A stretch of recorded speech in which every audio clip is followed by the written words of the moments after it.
ঈদ উৎসবের আনন্দ ছড়িয়ে পড়েছে পুরো বিশ্বে।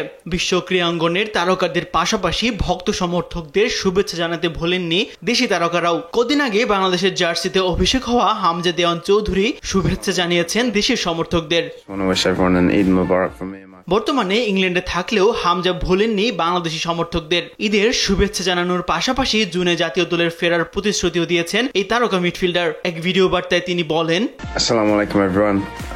Just want to wish everyone an Eid Mubarak from me and my family. May Allah bless you and yours. See you soon inshallah. নিজের মতো করে ঈদ উদযাপন করছেন বাংলাদেশি অধিনায়ক জামাল ভুঁইয়াও। দেশের ফুটবল ভক্ত সহ সর্বস্তরের মানুষকে শুভেচ্ছা জানিয়েছেন জামাল। আসসালামু আলাইকুম সবাইকে, ঈদ মুবারক। আশা করি সবাই ফ্যামিলির সাথে এনজয় করতেছে আর সবাই ভালো থাকো। আল্লাহ হাফিজ। এশিয়ান কাপ বাছাইয়ে বাংলাদেশের পরের ম্যাচ 10 জুন ঢাকায় সিঙ্গাপুরের বিপক্ষে। ওই ম্যাচ খেলতে পুনরায় বাংলাদেশে আসার কথা রয়েছে হামজার। এর ভেতর দেশের অন্যান্য ফুটবলাররা অংশ নেবেন ঘরোয়া ফুটবল প্রতিযোগিতায়। তাসবিহ শরণ, স্পোর্টস ডেস্ক, দেশ টিভি।